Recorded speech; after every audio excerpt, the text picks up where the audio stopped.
Começando mais um Mesa dos Notáveis, uma ótima tarde de quarta-feira para você. Hoje o tema muito interessante e inevitável.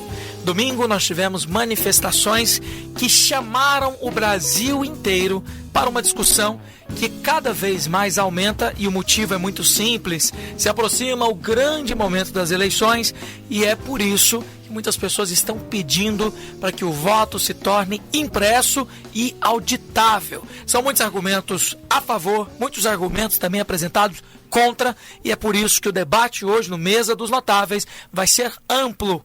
Para tanto, eu conto com a sua participação. Você pode entrar no YouTube, deixar seu comentário no canal da VFM, claro, se inscrever, dar o seu like para apoiar que esse debate continue e também enviar para amigos o link para todas as pessoas que você pensa que deve ser apresentada a esse debate. Enfim, notáveis que sabem falar do assunto, participaram de pesquisas sobre o tema, estão aqui para dividir conosco essa experiência pessoal. Então, eu apresento aqui o querido João Paulo Cavalcante, ele é empresário, coordenador da Frente Conservadora de Goiás e presidente do DC Jovem, coordenador aí da Direita Goiás, e eu quero saber como é que o João Paulo tem lidado com esse tema nesses dias. Tem muita gente perguntando isso, João Paulo, bem-vindo ao Mesa dos Notáveis. Muito obrigado, Guilherme, participação muito grande de participar aqui desse programa tão importante. Espero contribuir, expor as opiniões, desconstruir muita narrativa aí que é propagada principalmente por aqueles que não querem transparência, de certa forma são contra até mesmo a própria democracia, porque o voto impresso ele vem para dar mais garantia, legitimidade. Essas pessoas que são contra isso, é contra a democracia, eles não querem transparência. E são muitas narrativas que são criadas, muitas mentiras principalmente, Guilherme, e principalmente por parte da imprensa brasileira, que ao invés de informar as pessoas, elas deturpam, inventam. E a gente está aqui para colocar aí os pingos nos is, apresentar de forma clara e bem objetiva de como se dará o voto impresso. E lembrar que o voto impresso não é a medida do Bolsonaro. A gente vai discutir ao longo aqui do programa, vamos expor desde lá atrás, desde 2015, quando começou esse debate no cenário público nacional. Já gostei, hein? Inclusive eu vou falar de algo aqui, a gente não está falando isso, mas é importante lembrar, não são mudanças novas. Eu me lembro quando a biometria mudou a maneira de votar. Todas as pessoas eram obrigadas a fazer o cadastramento de uma biometria. Então, é uma mudança. Então, no caso, seria uma mudança a mais que vem para trazer ainda mais tecnologia. E é por isso que eu introduzo ele aqui no debate também, querido Jennifer Cresce, ele que é bacharel em teologia, participa de um grupo de estudos sobre essa veracidade das urnas eletrônicas. Vou perguntar para ele um pouquinho sobre essa parte mecânica e também funcional de como funcionam as urnas. E também ele que é presidente da Frente Conservadora de Goiás. Jennifer, seja bem-vindo ao Mesa dos Notáveis.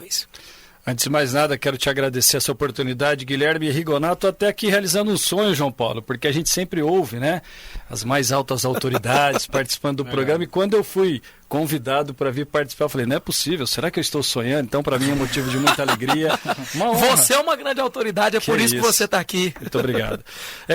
Só reposicionando, antes de mais nada, a gente precisa começar a trabalhar com os termos de uma forma mais correta. Esse termo auditável, inclusive o próprio Felipe Barros, que é o deputado que está fazendo o texto substitutivo da PEC 135, numa live que ele fez com o Paulo Figueiredo, neto do presidente João Batista Figueiredo, último presidente militar do Brasil, ele deixou muito claro que no texto que ele está redigindo, em nenhum momento existe a palavra auditável. O que se propagou aí de forma errônea é que o voto é auditável. Não, nós não queremos voto auditável. O que nós queremos é o voto impresso, que já existe, nós vamos falar um pouquinho mais sobre isso. E nós queremos a contagem pública total de votos, que é um processo mais transparente, mais fidedigno. Então, a primeira coisa é que não existe a palavra auditável. O que está se espalhando é que entende-se que todo o processo eleitoral possa ser auditável, mas não existe essa palavra no texto substitutivo. Perfeito, é só para dizer, então, a palavra auditável, a auditoria, que é permitido quando é auditável, é simplesmente o fato de confirmar quantos votos são. Eu dou um exemplo, não teria como dar o resultado de uma eleição sem poder auditar o voto. E por que nós entendemos da não utilização da palavra auditável? É importante a gente deixar claro para o ouvinte que nos prestigia, a gente sabe da audiência, não é? Um público bem inteligente, antenado. Uma auditoria, João Paulo, Gustavo, primeiro, ela não acontece de forma espontânea. Tem que haver uma provocação para que haja auditoria. Primeiro ponto. ponto. Segundo ponto, que a auditoria ela não é feita por mim, por você, por pessoas, cidadãos comuns. Ela só pode ser realizada por empresas especializadas, por técnicos. Então é o segundo ponto.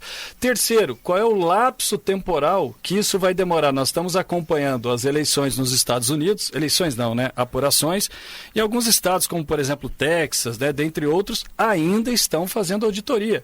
É uma coisa impressionante, é muito tempo, né? Exatamente. Então, a preocupação que nós sempre alertamos, principalmente em relação a esses 3 pontos, né? Não é algo espontâneo, somente será feito por técnicos e o lapso temporal pode sim prejudicar a transparência nesse processo eleitoral que nós tanto defendemos.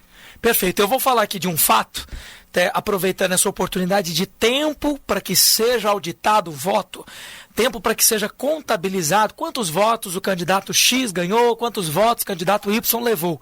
No Peru, nós tivemos aí uma eleição muito parecida com o que anda acontecendo em todos os países, né? Nos Estados Unidos você tem aí 2 grandes candidatos fortes, no Peru o mesmo aconteceu, e o presidente eleito, que foi Pedro Castillo, ele foi declarado presidente depois de mais de um mês que a eleição já tinha acontecido. Então, eu me recordo muito bem, nós temos alguns peruanos que estudam no seminário bíblico pastoral aqui na nossa igreja, e esses seminaristas, eles me contaram, falaram, nossa, a gente está aguardando o resultado. Isso na noite da eleição. Mal eles sabiam que demoraria mais de um mês para que fosse concluído todo o processo. Ou seja, o dia da votação aconteceu e mais de um mês é que foi se descobrir quem realmente era o presidente. Mas é claro, existem resultados parciais, então, à medida que a porcentagem de votos apurados cresce também um indicativo de quem pode ter sido o eleito ou não. Mas aí eu pergunto, quanto ao tempo, essa mudança traria um tempo maior para o resultado? Porque o Brasil tem tempo recorde aí de entregar quem são os candidatos vencedores. É impressionante que no dia da eleição, você acompanha pela internet e no máximo, até pouco depois da meia-noite, você vai ter um resultado, mas assim, dificilmente nós temos uma eleição que leva mais de 3 dias para que o resultado seja concluído, correto? Exato. A questão do voto impresso, ele sendo implementado no Brasil da forma com que são modelos em outros países, ele vai ter uma contabilização ainda mais rápida do que ainda é hoje. É mesmo? Eu quero que, antes de eu entrar exatamente como que se dará a questão da apuração e totalização dos votos pelo voto impresso, só fazer aqui uma breve história, né, desde a implementação das urnas eletrônicas no Brasil, que iniciou-se lá em 1996, ou seja, a gente deixou de votar em cédula, existia naquela época, assim, índice de pessoas que compravam votos, de manipulação, de fraude, existia aquele índice. Então, as urnas eletrônicas foram projetadas justamente para isso, para evitar as fraudes e também a inovação tecnológica, ou seja, no auge daquela época, o sistema do voto eletrônico ele foi uma revolução tecnológica muito grande para o nosso Brasil. E nós temos que concordar que foi positivo. Positivo, 96, que mudança maravilhosa, inclusive na velocidade, maneira de evitar fraudes. O Brasil, só te interrompendo, João Paulo, claro. O Brasil foi o 3º país do mundo a implementar as urnas eletrônicas. O primeiro foi a Holanda, o segundo foi a Índia, o terceiro foi o Brasil. Então, na década de 90, nós estávamos na vanguarda. Que maravilha. Exatamente. E de lá para cá, convenhamos entre nós, a gente deu um salto gigantesco em tecnologia, inovação, e de lá para cá a gente não tem experimentado mudanças relativas às urnas eletrônicas. Ninguém de nós que defendemos o voto impresso e a contagem pública total dos votos, somos contra as urnas eletrônicas. Isso aí já é uma falácia que tem que ser desconstruída a partir de agora. Eu vejo muito órgãos de imprensa, e eu iniciei falando sobre isso, que detupam. Inclusive, a gente comentou ontem no programa que a gente faz, eu e o Jennifer, que vários veículos de comunicação diziam que os manifestantes que foram às ruas ontem pediam o retorno do voto impresso no Brasil. Século XIX, né? Voto de papel, aquele famoso voto bico de pena. Que aí todo mundo pensa, peraí, a tecnologia veio, agora nós vamos voltar para o papel. Não é isso. Papel, como assim? Então, seja, isso é uma desconstrução, uma mentira. Isso não é verdade. O voto, ele continua sendo eletrônico, só que agora com mais uma camada de segurança de fazer contabilidade, havendo caso de suspeita de fraude, que é o voto impresso. As urnas eletrônicas que a gente utiliza no Brasil desde 1996 são as urnas DRE, né, que é Directing Recording Electronic. Ou seja, a contagem e totalização dos votos são meramente eletrônica. Não existe um outro mecanismo para que se faça auditoria a não ser pelo método eletrônico. E aí, quando o Tribunal Superior Eleitoral ele vem a público, né, através de notas, através de informação dizendo que todas as etapas do processo eleitoral são auditáveis, é uma mentira, porque a auditoria é feita pelo próprio software eletronicamente. Ou seja, não existe uma forma de auditoria externa além do voto eletrônico. E é aqui que está o nosso questionamento. De 2006 para cá, a gente experimentou alguns países do mundo, com o avanço da tecnologia e inovação, ela renovou e melhorou os seus sistemas, passando agora para as urnas de geração 2, né? Ou seja, o mesmo voto continua sendo eletrônico, só que agora com uma camada de segurança, uma urna, onde tem nessa urna, você digita o voto e o voto aparece ali para você conferir. Se o seu voto eletrônico que apareceu na urna é de acordo com o voto impresso. Ou seja, a pessoa que votou já está fazendo uma verificação. Sim, exatamente, de quem ela votou. Então, eu digitei digitalmente, né? Exato. Eu fiz ali o meu voto de maneira digital e na hora a máquina imprimindo eu olho e verifico. Não, realmente está impresso aqui os nomes que eu votei. Aliás, João Paulo, o próprio Tribunal Superior Eleitoral, nós temos vários vídeos em que o ministro Gilmar Mendes elogiou aquele mecanismo de implementação da impressora juntamente com a urna eletrônica, aquele primeiro protótipo que foi apresentado pelo TSE, e houve uma série de elogios, não é? Sim. Então o que nos causa essa estranheza é porque que lá atrás foi muita coisa mudou, né, um projeto elogioso, louvável, né? Avanço de tecnologia, e agora há essas narrativas, como o João Paulo bem está colocando aqui, falaciosas, que não condizem com aquilo que nós estamos defendendo. Com certeza. É importante dizer que muitas pessoas pensam que é uma mudança de um governo, mas isso é algo que vai permanecer muito além do governo atual e de todos os outros governos. Na verdade, nós estamos mudando o modelo da democracia para que ela permaneça segura. Eu vou fazer aqui o primeiro intervalo. Nós vamos continuar falando aqui sobre a questão do voto democrático, né? Até a produção aqui já deixou para mim, Honória Dietz, Mariana Jardim, elas produziram um tema. Hoje a mesa de áudio é de Edinaldo Maurício. E aí a pergunta aqui é a seguinte: qual voto é mais democrático? O impresso ou o eletrônico? E aí eu complemento aqui, ou os dois, né? Já nós vamos finalizar, mas antes eu queria que o Edinaldo Maurício colocasse um trechinho do comentário de Alexandre Garcia. Aqui na Vinha FM, diariamente nós temos o jornalista Alexandre Garcia comentando, e eu gostei muito de uma fala do Alexandre, que é no mínimo esclarecedora. Eu acho que é o momento realmente de debater, chegar a um denominador comum para aqueles que têm dúvidas, para aqueles que não têm, e nós acharmos aí uma solução que traga, sim, benefício para todos. Então, Edinaldo, vamos sair desse bloco ouvindo essa parte do comentário do jornalista Alexandre Garcia, e na volta eu faço essa pergunta. Mas, afinal, votando eletronicamente, imprimindo seu voto, quais serão os grandes obstáculos para essa mudança? Dá tempo? Eleição é ano que vem, gente. Outubro, dá tempo de fazer essa mudança? Já, no Mesa dos Notáveis. Houve manifestações pelo país inteiro pedindo o óbvio, né? Eu acho tão estranho que o país tenha que pedir o óbvio, que é a garantia do voto. É como dizer assim, olha, eu vou botar uma tranca na porta da minha casa. Eu não vou trocar de casa, nem vou trocar de porta. Eu só vou botar uma tranca. Ah, não pode. Aí se alguém vem me dizer que não pode, eu desconfio. Uai, tá mal intencionado, tá querendo arrombar minha casa? É a coisa óbvia. Aliás, todo mundo quis, desde 2001, foram aprovadas 3 leis nesse sentido. A última lei, que era do deputado Bolsonaro, foi aprovada por 433 votos a 7, mais unanimidade do Senado, né? E agora por que não querem? É porque antes era de um deputado do baixo clero. Agora é de alguém que pode ser obstáculo para voltarem ao poder. Esse poder que deu tanto dinheiro para tanta gente. Um dinheiro que agora não foi para essa tanta gente, sobrou para gente que precisava realmente.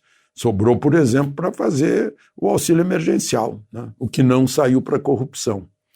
Então, essas coisas, o Supremo que está contra, eles não têm, infelizmente, eles não têm condições de saírem para a rua, né? Porque se saíssem, iam ouvir o povo.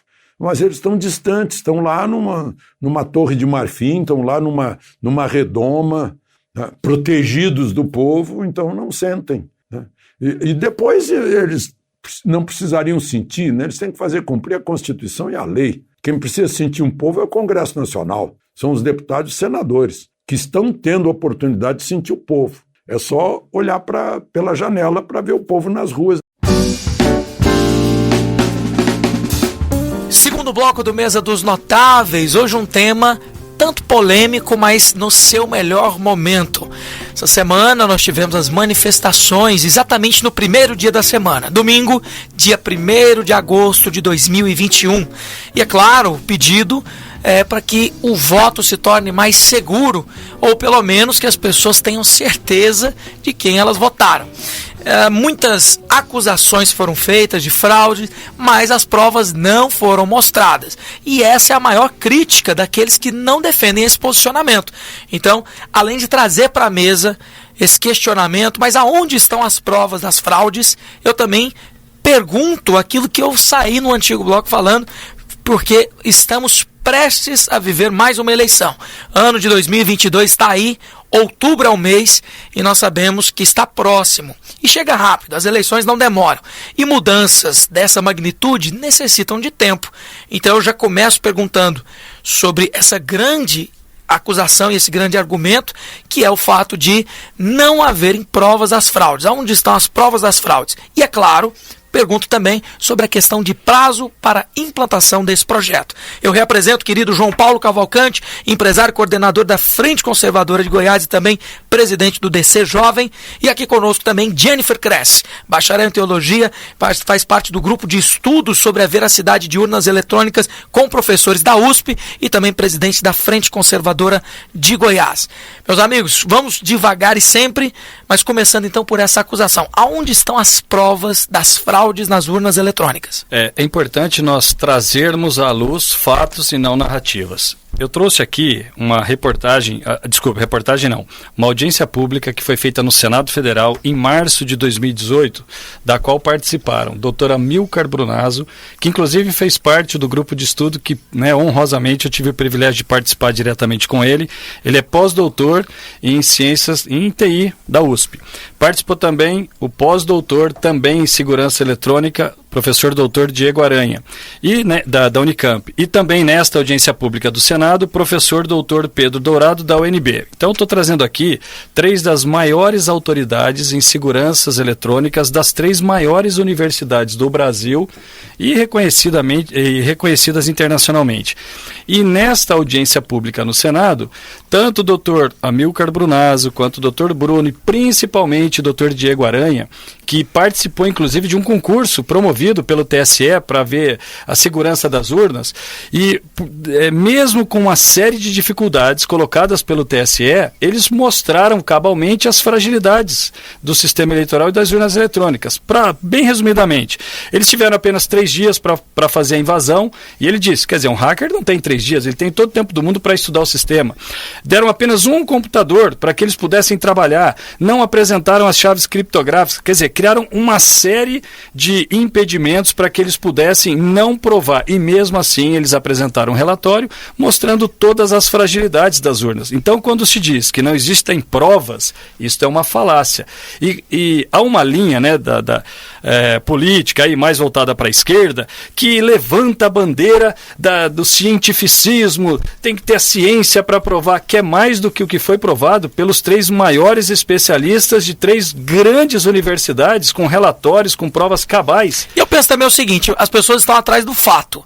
Elas querem que uma fraude que foi comprovada, pessoas foram presas, aí sim nós vamos agir. Mas pelo que eu percebo, se nós já temos aí invasões que acontecem em auditorias que fazem testes, para mim é o suficiente. Então, na realidade, mesmo não tendo a possibilidade de fazer uma auditoria, inclusive as urnas que apresentaram para eles não foram as urnas que são utilizadas durante as eleições. E só para não ser muito extenso aqui no comentário, em 2015, o próprio PSDB, na pessoa do deputado Carlos Sampaio, que é de São Paulo, ele apresenta um relatório com 200 e poucas páginas. E 2 palavras me chamam a atenção. Quando ele afirma categoricamente, através de um relatório apresentado pelos técnicos, que as urnas brasileiras, elas são inauditáveis e inauferíveis. Quer dizer, como que você vai provar que houve fraude se você não tem acesso a essa possibilidade de fazer uma auditoria para comprovar um fato? Então são muitas narrativas, são muitas falácias, e que a gente espera contribuir para a elucidação de todo esse assunto. Só para entender, foi em 96 que as urnas começaram, foi a implantação desse sistema eleitoral, e a pergunta que eu me faço é se o software que é utilizado é o mesmo de 96, e eu explico a pergunta. Minha mãe já trabalhou no TRE durante um tempo, eu mesmo já estive com ela em algumas eleições, porque é o momento em que quem está no TRE trabalha bastante, e eu me recordo de ver cada um dos líderes vindo para pegar os votos de cada urna, sacando da parte de trás da urna um disquete. Então, para você ver, naquela época se utilizava o disquete e ali no disquete ficavam salvos todos os dados, todos os votos, as informações. Hoje em dia, se eu não me engano, é um cartão SD, né, de memória. Esse cartão de memória, a mesma coisa acontece. Se saca a informação e ele carrega consigo os votos. A pergunta, o software, quais atualizações além da biometria, como é que essa urna se apresenta hoje e como é que ela vai ficar depois da atualização? Bom, deixa eu pegar esse gancho aqui do Jennifer. Por favor, em João relação Paulo, à vai lá. pergunta anterior que você fez sobre se há efetivamente comprovação de que há fraude, enfim. Eu acho que a gente tem que partir daquela premissa da seguinte forma. Não é necessário a gente passar por uma fraude comprovada para a gente melhorar o nosso sistema. Então, é aquela questão, eu vou deixar a minha casa ser assaltada primeiro para mim colocar um sistema de segurança? Foi isso que o Alexandre Garcia falou há pouco aqui. Exatamente. Então, vamos partir dessa premissa de que não há fraudes, mas a gente quer melhoria no sistema. Em relação ao que você perguntou, todos os anos o Tribunal Superior Eleitoral ele abre espaço, né, para vários especialistas em criptografia, segurança computacional, especialistas da área de TI, para que encontrem vulnerabilidades dentro do sistema. Desde 2006 isso já acontece, inclusive o Jennifer já mencionou aqui agora há pouco. E todos os anos são encontradas falhas, vulnerabilidades, todos os anos há algumas atualizações, embora o sistema de algoritmo, né, das urnas eletrônicas é o mesmo. Agora, a cada eleição sempre muda a lei, todo ano tem uma lei complementar que estabelece os critérios para a eleição, então o sistema está sempre passando por algumas atualizações. Agora, o que tem que ficar claro foi que grandes especialistas, como bem colocado pelo Jennifer, por exemplo, o Diego Aranha, ele encontrou vulnerabilidades que são gravíssimas. Embora, segundo o TSE, essas vulnerabilidades já foram corrigidas, mesmo assim, essas falhas elas podem acontecer eventualmente de outra forma. Uma das falhas que ele encontrou foi a questão, ele quebrou, conforme o voto vai entrando dentro das urnas eletrônicas, ele vai sendo embaralhado, ou seja, cria um algoritmo ali dentro, onde você não sabe a ordem que os votos entraram dentro da urna. Isso é para garantir o sigilo do voto.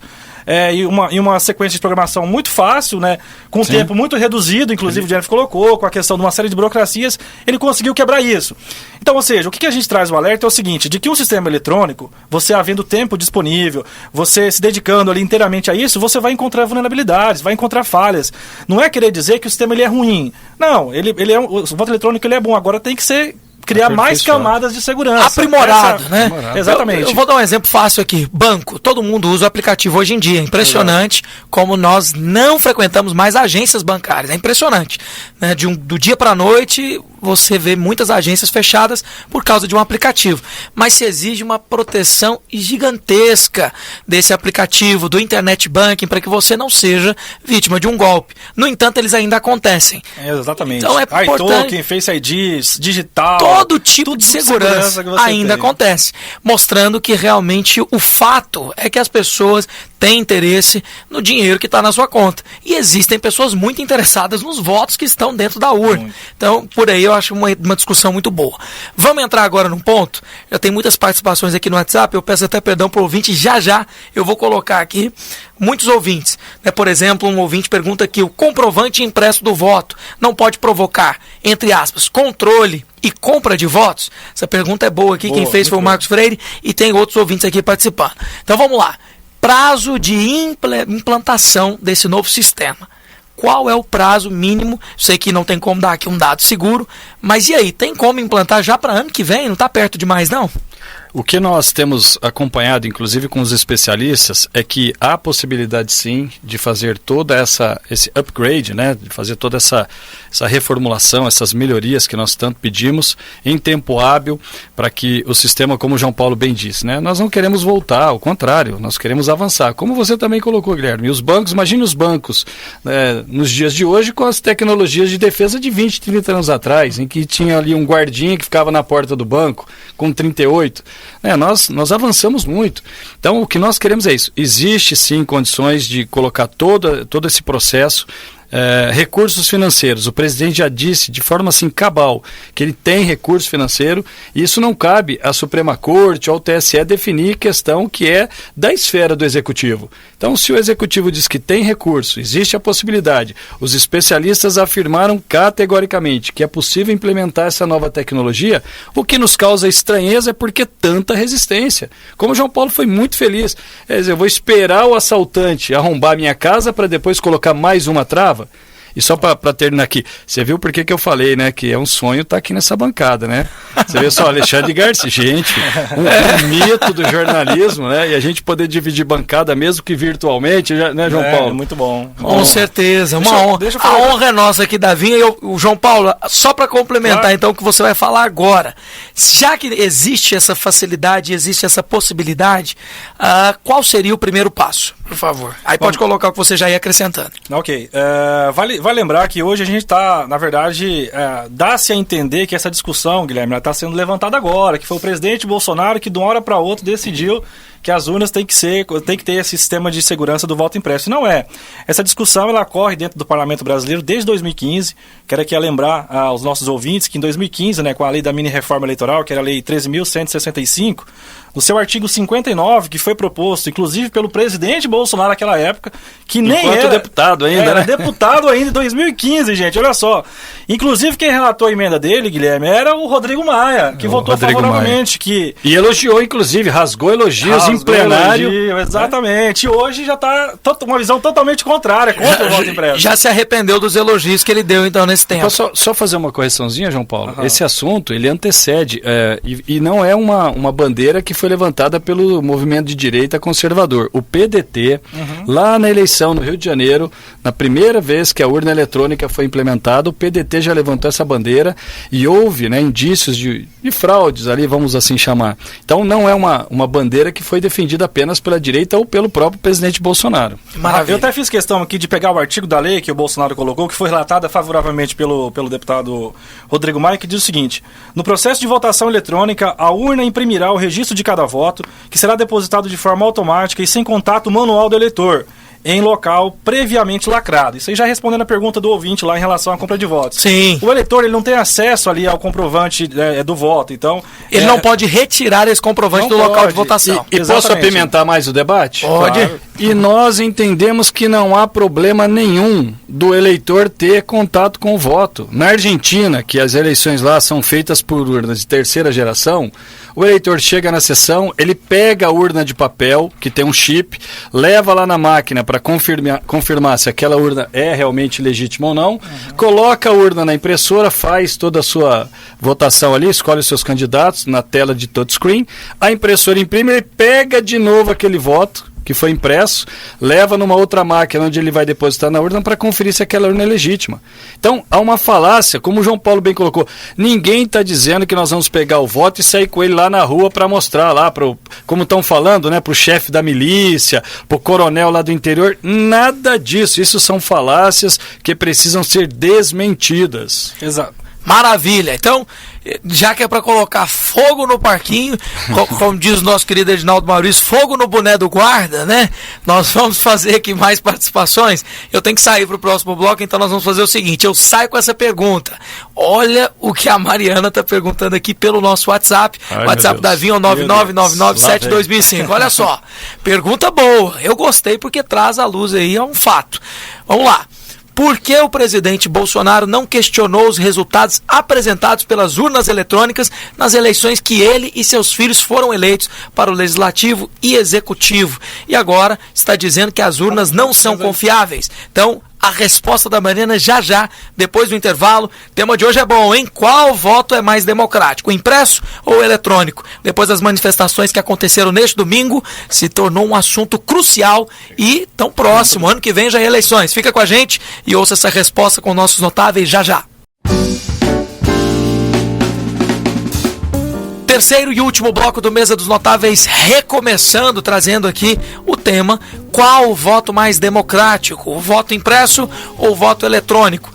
Eu já trouxe uma pergunta aqui da ouvinte Mariana, muito obrigado a você que participa pelo WhatsApp. Hoje não vai dar para colocar todas as participações e eu percebo já pelo número de pessoas que estão enviando, mas desde já eu agradeço pelo carinho da audiência, carinho da participação, sempre uma alegria ter você aqui conosco. Mesa dos Notáveis é esse programa amplo, aberto, que está sim para colocar o argumento na mesa. E a pergunta coloca em xeque muitas das afirmações sobre a mudança nas eleições. E aí, será que o voto fica mais seguro então depois que ele tiver uma etapa impressa. É por isso que os nossos notáveis estão aqui. Eu falo com o João Paulo Cavalcante, que é empresário, coordenador da Frente Conservadora de Goiás, e falo também com Jennifer Kress, que é presidente da Frente Conservadora de Goiás e também bacharel em teologia, e teve o privilégio de participar de um estudo sobre a urna eletrônica e a sua veracidade, juntamente com os professores da USP. Muito bem, vamos então à pergunta da Mariana, e eu a repito. Vou repeti-la aqui na íntegra para que nós possamos então respondê-la. Mariana diz o seguinte: por que o presidente Bolsonaro não questionou os resultados apresentados pelas urnas eletrônicas nas eleições que ele e seus filhos foram eleitos para o Legislativo e o Executivo, e agora está dizendo que as urnas não são confiáveis? Vamos respondê-la então com argumentos. Eu tenho certeza que vocês já receberam essa pergunta, então vamos embora. João Paulo, começa aí. Bom, vou começar aqui e depois eu passo a bola pro Jennifer. Lamento decepcionar a ouvinte, mas o presidente já vem questionando desde 2015, como a gente colocou aqui. Essa pergunta, ela parte daquela premissa partindo do seguinte: ora, se o presidente Bolsonaro ele já está no poder, se ele questiona as urnas eletrônicas, se ele questiona o sistema, é porque ele está com medo de uma possível derrota na eleição. É parte dessa premissa. Ora, se eu estou questionando o sistema de eleição, é porque eu vou perder a eleição, já estou criando aquela narrativa de que os votos da eleição são fraudados. A linha adotada aí é essa. Ou eu vou criar uma maneira de fraudar os votos. Exatamente. Então o Bolsonaro está criando uma maneira de fraudar os votos, não sei o que, essa é a narrativa. Exatamente, ela vai por esse caminho. Só que isso não é verdade, porque como a gente colocou aqui, desde 2015 já existem discussões no Congresso. Inclusive, eu acabei de falar aqui um artigo que foi proposto pelo deputado Bolsonaro, na época era deputado, que de certa forma ele já está questionando as eleições, inclusive a própria eleição dele. Quando ele entra com uma lei dizendo que, exigindo o voto impresso nas eleições de 2018 ele já queria que as eleições já tivessem o voto impresso em 2018, porque ele já tinha desconfiança do sistema eleitoral. E vale ressaltar que especificamente esse artigo ele foi vetado na época pela presidente Dilma Rousseff. A época o Congresso Federal derrubou esse veto da Dilma por mais de 400 votos, inclusive, e aí a turma do PCdoB lá entrou com uma ação, uma judicialização no Supremo Tribunal Federal. Aí o Supremo, como sempre, os deuses do Olimpo declararam que o voto impresso era inconstitucional, que ele violava o sigilo do voto. Aí de lá pra cá, infelizmente, a gente não teve o voto impresso nas eleições já de 2018. Então, caro ouvinte, desde 2015 o Bolsonaro já vem questionando o sistema de eleição. E só corroborando, eu acompanho aqui, vamos pegar o clima de CPI? Sim. Acompanho o voto do relator, tá? Está acompanhando o relator hoje. Lembrando que a Mariana também questionou o seguinte: além dessa questão de ser um questionamento, a Mariana está dizendo aqui que eles, mesmo concorrendo, eles ainda estão falando. Só que eles acreditam, então, que eles podem ter sido vítimas de fraude. Claro. Bolsonaro, por reiteradas vezes, ele tem apresentado uma preocupação, inclusive defendendo a possibilidade dele ter sido eleito em primeiro turno. Exatamente. Então, como o João Paulo disse, desde 2015, e vocês sabem por que foi derrubado de forma judicial no Supremo? Olha que interessante, o Congresso ele representa o povo, o Congresso é que faz leis, a Dilma vetou, o Congresso derrubou o veto e aí judicializou. O próprio deputado que está relatando, Felipe Barros, que está fazendo o texto substitutivo, ele falou o seguinte, que 3% das urnas, depois que foi vetado, e qual foi a justificativa para eles judicializarem? 3% das urnas tiveram problemas porque não foi passado para os presidentes das sessões apenas 3% de urnas. E essas urnas que não receberam a senha para poder liberar a chave criptográfica apresentaram problemas. Então essa foi a justificativa para a Suprema Corte manter o veto e declarar inconstitucional esse projeto que foi aprovado pela Câmara. E só para encerrar meu comentário, o que também nos causa muita preocupação, ouvinte, que é um povo assim bastante inteligente, esse ativismo que até então era apenas, e já era reprovado, um ativismo judicial por parte da Suprema Corte, de alguns ministros, Agora o que nós temos visto é um ativismo político. O ministro do STF, presidente do Tribunal Superior Eleitoral, fazendo reunião com presidentes de 11 partidos, indo completamente na contramão da Constituição. Então isso nos causa preocupação, estranheza, a gente não consegue entender o porquê de um ministro da Suprema Corte ter tanto ativismo político para que essas urnas continuem tendo mais segurança, que possam ser mais transparentes e apresentar um processo seguro para a população. Perfeito. Tem mais participações de ouvintes aqui. Quais problemas eram relatados na votação e apuração dos votos antes da existência da urna eletrônica? Muito bem, quem está perguntando aqui é o Pedro Teles. Ok. Ele está querendo saber, antes de 96, quais eram os problemas. Nós temos alguns relatos? Muitos. Entre eles, compra de votos, né? Era muito comum. Era feito no papel. Exatamente. Era o período, João Paulo, em que ficou conhecido como bico de pena, né? O que é esse bico de pena? O presidente da sessão chegava um voto lá em branco e ele metia o canetão lá no candidato que ele queria. Então, realmente, antigamente haviam fortes indícios. Ou então, o eleitor lá colocava o xizinho meio fora do quadradinho e não era o candidato que o mesário estava defendendo, ele vai lá e carimbava, tá no lado do voto. Então, havia muita discrepância, né? Então, por isso que nós reiteramos que nós queremos fortalecer cada vez mais o processo e a lisura no processo eleitoral.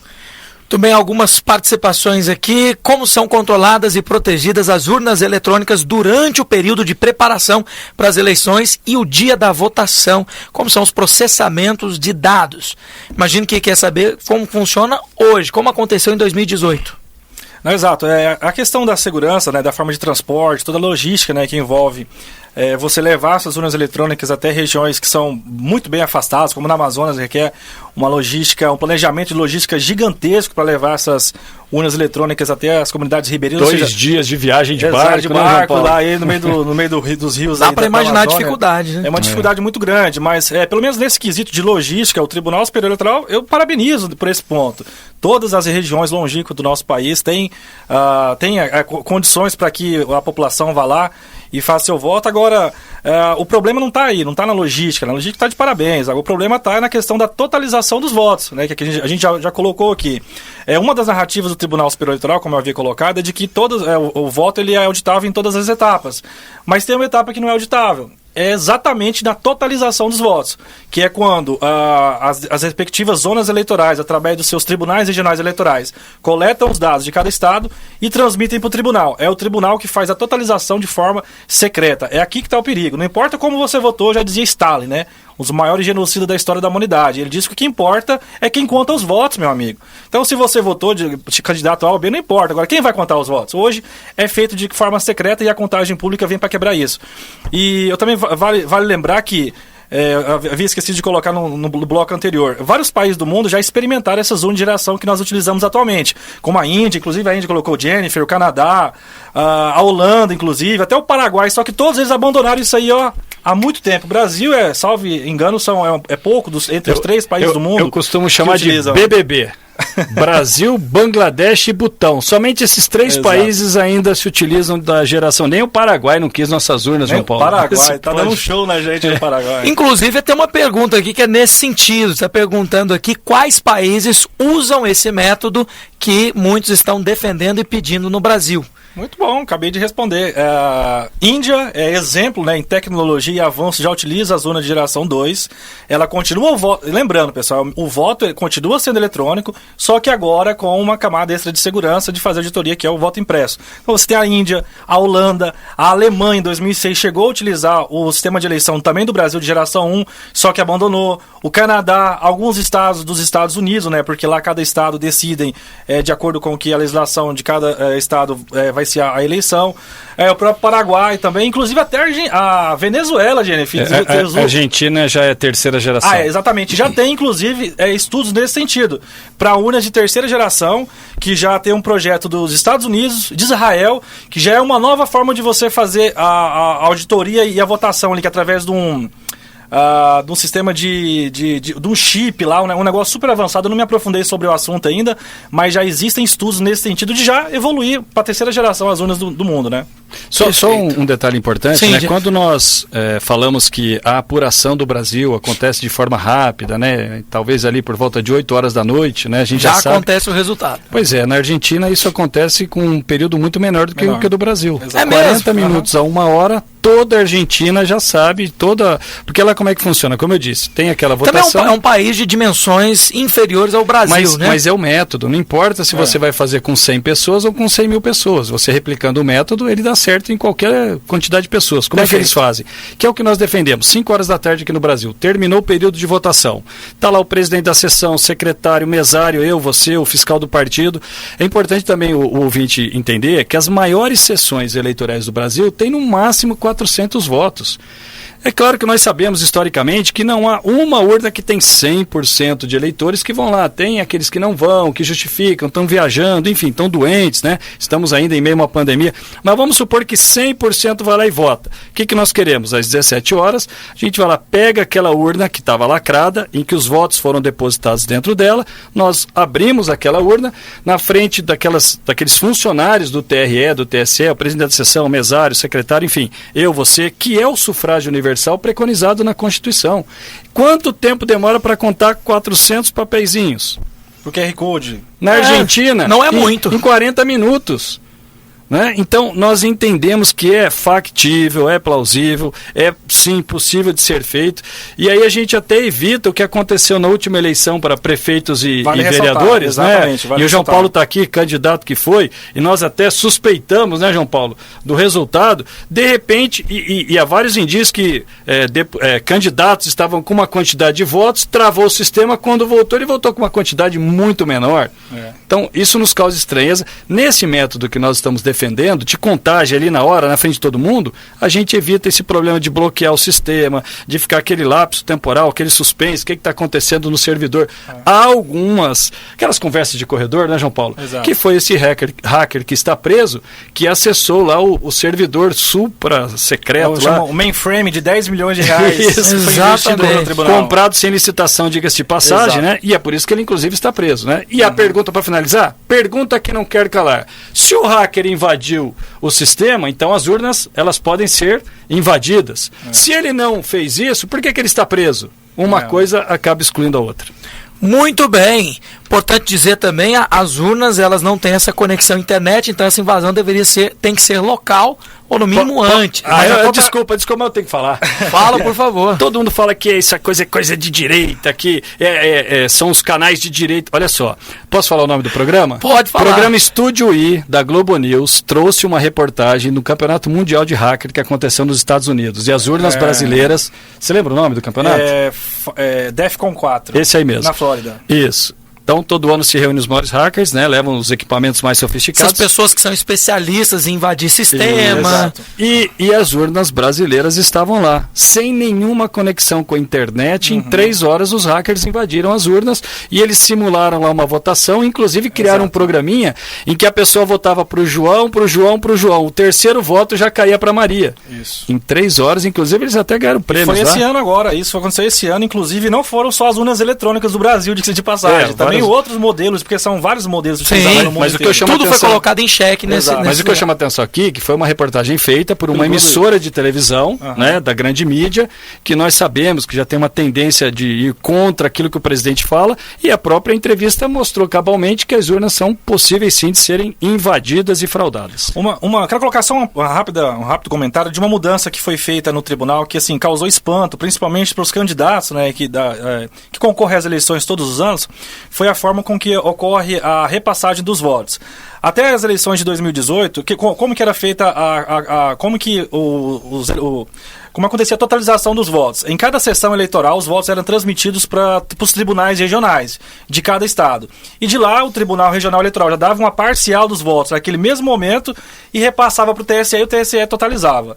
Isso foi tirado na última eleição de 2018, ou seja, o TRE não tem mais acesso a essas informações, eles só recebem os votos e já transmitem direto para o TSE. E lá, através desse supercomputador de 10 milhões de reais, um super mainframe, que era para fazer toda essa totalização com mais eficiência, teve um problema gigantesco na última eleição para vereador e prefeito, no primeiro turno, ficou mais 2 horas suspenso fora do ar, e quando voltou, já estava aí totalizados os votos, o Guilherme Boulos já estava lá com mais de 2 milhões de votos eleitos no segundo turno, né, com a votação dele, turno, né? Candidaturas aí suspeita muito, né, de pessoas que não eram para estar no segundo turno, foram incrivelmente para o segundo turno, inclusive em Goiânia, acompanhei na época, como eu fui candidato, vários candidatos a vereadores se espantaram com suas votações, assim, projetavam uma campanha muito diferente, se reuniram em manifestação em frente ao TRE aqui de Goiás, protestando. Então, aquela questão, nós podemos provar que houve fraude? Não podemos provar. Nós temos um caso emblemático, e eu quero deixar claro aqui, eu só vou preservar o nome da então, candidata, né? Então foi ela e toda a sua família, porque eles votam na mesma sessão, né? Foram no colégio aqui no setor Bueno. Tava ela, o tio, enfim, eram 7 pessoas da mesma família, foram simultaneamente, juntos, pegaram a senha ali, ficaram na fila, votaram. Quando saiu a BU no final da eleição, apareceram só 2 votos para ela. Quer dizer, quer um fato mais emblemático do que esse? Pai e mãe foram lá, votaram nela, né? Não é aquela coisa assim hipotética, de um amigo longe, eu votei em você e chega lá e vota no outro. Não, isso aconteceu, para finalizar aqui, isso aconteceu comigo, Jennifer. Não foi o meu voto, mas foi voto onde eu fui candidato, né, a vereador nas eleições de 2020. E eu tinha uma equipe, né, de coordenação da minha campanha muito próxima a mim, que me ajudou diretamente na campanha. E teve um desses coordenadores da minha campanha que eu verifiquei pelo site do Tribunal Superior Eleitoral, acessei a zona eleitoral que ele vota, puxei os votos do meu partido, olhei meu nome e naquela sessão, naquela zona, eu não tinha 0 voto. E o meu coordenador de campanha votou, foi até a eleição, naquela sessão. Eu consigo provar que nem foi ele consegue. Ninguém consegue provar, meu Deus do céu. É isso que a gente quer brigar. Se tivesse a urna eletrônica, sem ter, além do registro digital do voto, que é o RDE, também o RFE, que é o registro físico do voto, nós poderíamos questionar. Sim. Mas infelizmente ainda não existe isso no Brasil. A gente quer. Por isso que a gente defende tanto o voto impresso. Olha como é simples. Se a gente tem o voto impresso ali naquela urna, ao final, a gente vai apurar através do que é hoje, né, da BU, e a gente pega os votos no papel e compare, faz o confronto. Numa situação como vocês expuseram aqui, seria simplesmente pegar os votos da urna que são impressos e verificar juntamente com a BU. Exatamente. A BU deu lá 10 votos para Maria. Você abre a urna lá, tem 15 votos para Maria. Exatamente. Quer dizer, opa, tem alguma coisa errada? Está comprovado. Exato. E a pessoa que votou, ela verifica no papelzinho, tá tudo certo. Exatamente. Que maravilha, é isso. Eu acho que esse debate vai longe ainda. Estamos ainda em 2021, mas vai haver um momento certo para que ele continue. E pela clareza, riqueza de detalhes, eu agradeço ao querido João Paulo e ao Jennifer Cresce. E na consideração final, acho interessante aqui vocês também colocarem o porquê de defender com tanta veemência, apesar de toda essa explicação.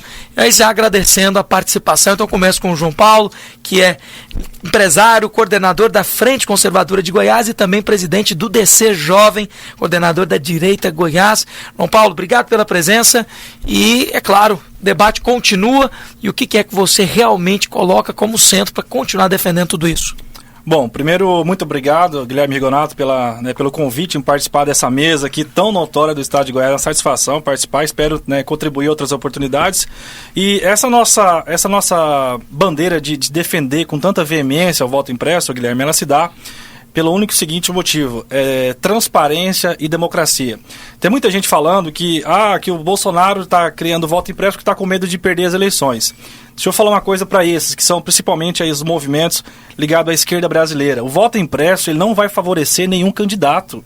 Ele não vai favorecer o Bolsonaro e nem o candidato da esquerda.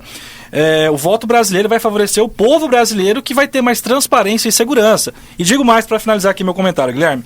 Se o candidato da esquerda lá, que eles estão colocando, que estão em algumas pesquisas até com 70% da aceitação dos votos, de intenção de votos, no caso Lula, igual inclusive institutos de pesquisa aí, recentemente, como Datafolha, Ibope e tantos outros aí, colocam o Lula tão na frente. Por que esse medo, então? Porque então, quer dizer, o voto impresso não vai favorecer de forma negativa eles. Então, já que está com essa votação tão expressiva, então por que esse medo todo do voto impresso? Então o que a gente quer é isso aí, é que haja democracia, transparência e, caso haver suspeita de fraudes, vamos recontar os votos. Para finalizar, se for perder a eleição, Guilherme, vamos perder a eleição, sem problema nenhum, mas não vamos deixar com que a eleição seja ganhada no tapetão. Muito bem, inclusive seria um grande indicativo de que realmente é para se ver a verdade. Se o Bolsonaro sai da presidência, mostra que realmente era liso e realmente buscando a verdade. Mas eu agradeço também ao Jennifer Cresce, que é bacharel em teologia, participou desse estudo juntamente com professores da USP, vendo a veracidade das urnas, e presidente da Frente Conservadora de Goiás. Jennifer, obrigado pela participação. E onde é que está toda a força para que você continue procurando toda a verdade sobre as urnas eletrônicas? Guilherme, mais uma vez, muito obrigado, uma grande honra participar de um programa como esse. Depois que o João Paulo falou, não sobra muita coisa para falar, né? Só sobra gratidão. Só reiterando, né? Não foi só professor da USP, Unicamp e UNB. Que maravilha. Todas essas universidades juntas para poder estudar a urna. Eu tive o privilégio de participar de aulas particulares, claro que por conta da pandemia online, mas grupos fechados de estudos, inclusive com a participação do doutor Felipe Gimenez, né, procurador federal, que tem defendido também cabalmente essa questão do sufrágio universal dos votos, a quem inclusive eu me tornei amigo, e vários outros especialistas. Por que nós defendemos essa pauta, que, volto a dizer, não é uma pauta da direita, né, como já dissemos aqui. Nós temos aqui alguns países próximos que têm vivido algumas situações que nos traz assim muita preocupação, né? O mais recente aqui é a Argentina. A gente tem visto aí o que está acontecendo quando a esquerda volta ao poder. Como o João Paulo disse, né, nós não temos medo de perder a eleição. Nós reforçamos vocalizamos aqui com muita veemência que nós somos democráticos, nós queremos um processo liso, um processo transparente, mas nós queremos que as coisas sejam feitas às claras para que a população tenha aquilo que é de mais importante numa democracia. Ter a certeza de que a pessoa a quem ela está colocando como seu representante seja realmente eleita. É isso que nós queremos e defendemos cabalmente. E o presidente já deixou claro, se de forma clara ele perder a eleição, ele com muita tranquilidade vai passar a faixa presidencial. Então é deixar claro aqui que nós não somos negacionistas, nós não queremos nenhum tipo de rebelião, convulsão social, né? Ao contrário disso, nós queremos eleições seguras, transparentes e, como o João Paulo disse, e eu faço aqui um desafio, né? Se o outro pré-candidato está tão bem nas pesquisas, faça como o atual presidente, saia às ruas, faça motociata, carreata, manifestações, e aí a gente vai ter o reflexo, né, o resultado das manifestações. Mais uma vez, reitero aqui minha gratidão, me senti muito honrado por participar desta bancada. Um grande abraço a todos que nos ouviram e nos prestigiaram através aí da grande audiência do programa. Alegria toda nossa, muito obrigado ao Jennifer Cresce, ao João Paulo e a você que sempre acompanha o Mesa dos Notáveis. Obrigado pela participação. Muitos aqui não tiveram seu comentário e sua pergunta lidos porque realmente o tempo hábil não foi suficiente. Tenho certeza que no próximo programa vamos continuar falando sobre esse tema. Até o ano que vem você vai ter aí a sua participação colocada. Pelo carinho da audiência e toda a participação, nosso muito obrigado. O programa Mesa dos Notáveis retorna em uma nova edição nesse mesmo horário a partir de 12:30. Forte abraço e até lá.